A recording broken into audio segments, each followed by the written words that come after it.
This is interesting. Tucker Carlson interviewed he calls him uncle, but I think it's his brother. And I'm going to show you clips from it, and then I'm going to show you that guy. I really like his impersonations of Tucker, and he does an impersonation of this interview, and it's just so cartoonish. But what's his name? His name is Buckley Carlson.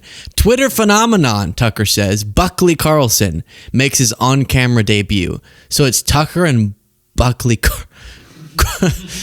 Carlson, which sounds like a fun family. Sounds like a fun group. But let's start with this, where Buckley just casually talks about how which we don't ever mock any substance abuse problems. It's just that they seem a little bit too silly and giddy about the fact that he flew a plane so drunk that he fell asleep in crowded airspace. And Tucker's like, oh, no way.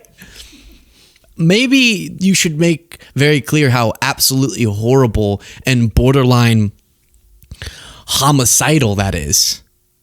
That emotion. You're the only person I know who's crashed an airplane, a speedboat, a motorcycle, and multiple cars. Gosh. And that's literally true. That's just a fact. And you're here. I think we differ on the definition of crashing. I did not crash the plane. It was a forced landing, they call it. Okay. Okay. Well, forced landing. No, I bear some responsibility for sure. But the plane survived. Okay. Completely unscathed. Well, okay. In a clearing in a national forest. I'm just saying, and by the way, I'm not blaming you for whatever mechanical error forced your plane. But again, we could just take the plane out of it and we'd still have the motorcycle, the boat, and the cars. Yes. Yes. I also once fell asleep while flying an airplane. From drinking? Yeah. Passed out. I've never heard that laugh. We've heard the... I've never heard the that's, you know what that is? Let's just say it. It's, yeah, you had a big meal, right? And you're pushing something big out and you're also watching a funny video and you're is what that one is. Why can't he ever summon just like a normal laugh? From drinking? Yeah. Passed out in a really trafficked area, and I was aware that I was, when you're really, really, really tired, you can't hide it from yourself. You can slap yourself in the face, you can pinch yourself. I was a smoker at the time, and I, was chain smoking while flying. And I was in a traffic pattern, and I just couldn't keep my eyes open. Could not in an international airport, in someone else's airplane. Yeah, and I kept nodding off. Was anyone else in the plane? No, I was by myself. It was really terrifying. I wrote a piece about it actually for a friend of mine who also subsequently quit drinking and started Wait, did he say he fell asleep because he was drinking? Did he say that? Let me go back a little. I don't want to slander him. Is that what he said? I just really don't like that's like really serious. That's really, really serious to be flying a plane drunk he said in a crowded air, like a lot of air traffic. That's how you just kill a bunch of people. Passed out Yes. I also once fell asleep while flying an airplane. From drinking? Yeah. This is not funny. It's not funny. But I mean, is it shocking to you that this is Tucker's brother? Which again, nothing against. Not at all. Nothing against substance abuse problems. Those should be addressed, and we love and support people. Something against getting in a plane while drinking, joking about it, and also somehow I'm not surprised. If you said describe Tucker's brother, I think I'd come up with something like this. And Tucker was weirdly giddy. I guess I'd be pretty giddy if I was interviewing my brother, mostly because I think they're so impressive. not because I'm excited to tell the story of how they almost killed a bunch of people while flying a plane while being hammered and chain smoking and falling asleep. But look at this introduction. I cannot imagine these family dinners. I can't even get my head around the idea of them perceiving this as funny. Ready? Click the subscribe button, by the way, if you appreciate this show. I appreciate all of you so very much. Uncle Buck. I'm glad you're here. What happened that was funny? Uncle Buck, I'm happy you're here. What was the funny part? You just introduced him to the show. Uncle Buck, I'm glad you're here.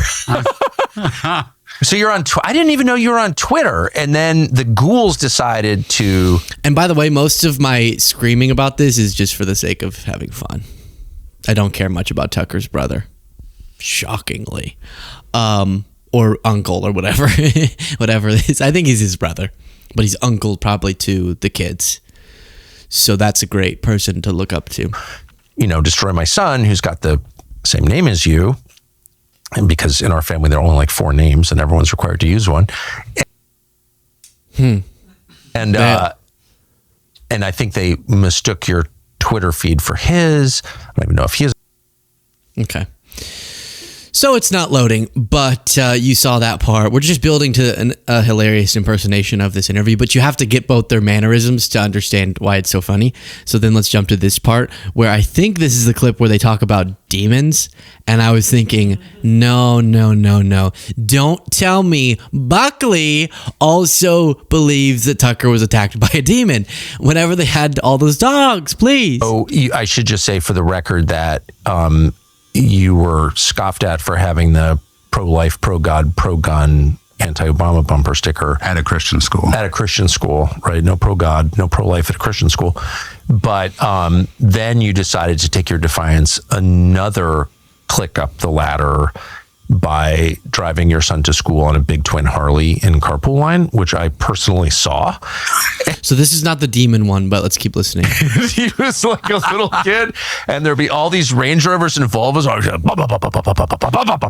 You look over and be like, there's Uncle Buck with the ape hangers. I had him strapped to my chest with a bungee cord. It was safe. No, it was, I mean, safe is a relative term.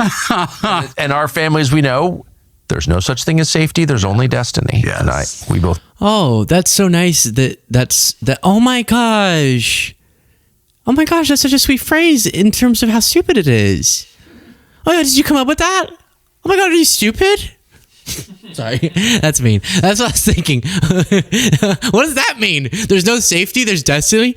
You can change your destiny with safety. Seatbelt, as an example.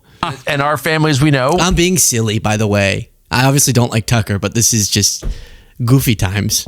There's no such thing as safety. There's only destiny. Yes. And we both believe that. But safe, okay, but it wasn't even a safety violation. It was like a cultural violation. Yes. Yeah. And all the moms, you could tell they were a little bit turned on, but also very kind of like, oh, what is this? Why did you... Buckley. I remember watching you on your motorcycle and all the moms were turned on by you.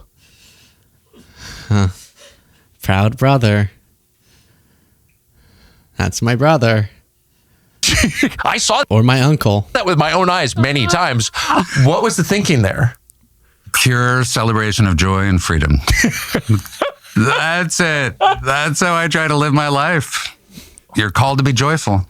In fact, you're commanded to be joyful. Totally agree. You are. You are. What is that? Why is it so strange the way they talk? I love, by the way, I obviously have a big issue with Tucker for all the reasons, but I love when people laugh and are joyful and have family inside jokes, and maybe something about riding a motorcycle was the purest form of breaking against these oppressive Obama supporting moms, and they were turned on, but they didn't want to accept that they were turned on, so they hated me for riding on a motorcycle, even though that's not that crazy to ride on a motorcycle, but dangerous, but safety is nothing when destiny is everything. And so I want you to have those inside jokes. Great, whatever, happy, live life, love, etc. But y'all are just so strange. I don't know how to describe it. What is this? I believe we're commanded. I believe we're commanded to be joyful. Great point. Sweet. Commanded by whatever. Cool. But why does the response have to be, I agree? Why is that always, Tucker, just be like, yeah. Like a person. You know how persons speak? Yeah, for sure. dog. I don't know. You know, you could add in a little something, a little flair, but instead it's, I totally agree. In fact, you're commanded to be joyful. Totally agree. You are. You are. What is that? I totally agree. He's such a I don't believe in demons like he describes who scratch you in the night. And I also don't believe it. That's not how I speak.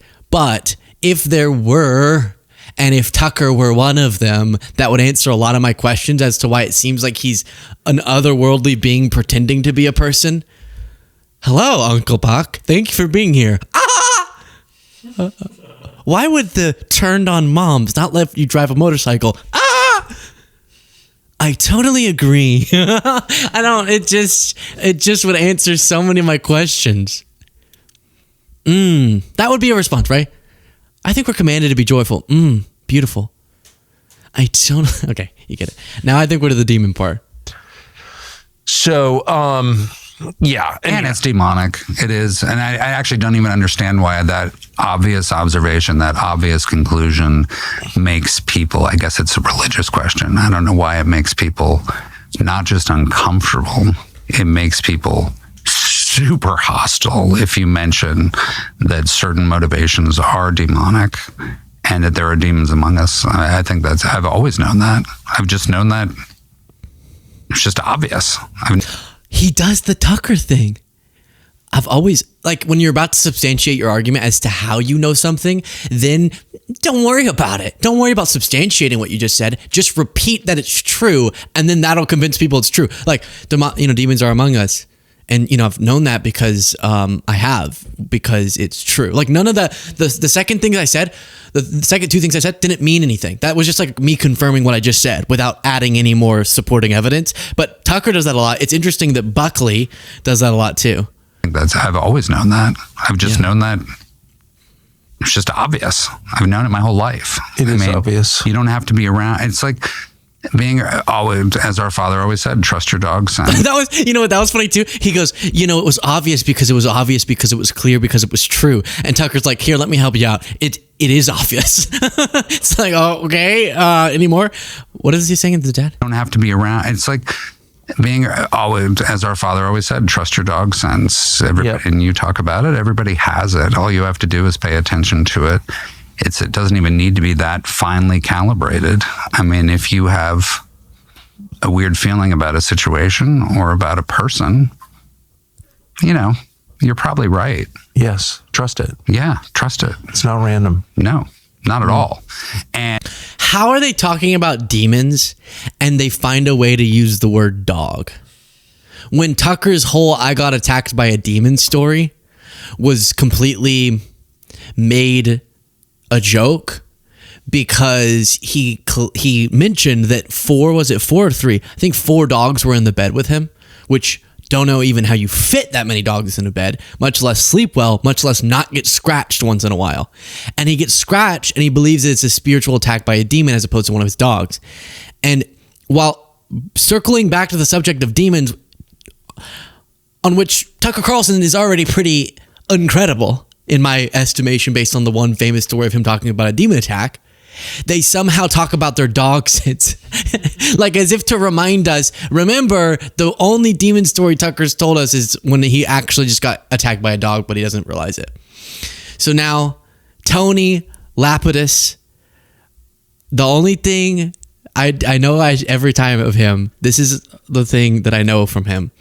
And I only specify that because sometimes you shout people out and you don't take the time to go look at their feed, and then like they did one thing you thought was funny and you go look at their feed and they're like, hey, also blank something terrible. So just all I know is this is funny. Tony, kudos.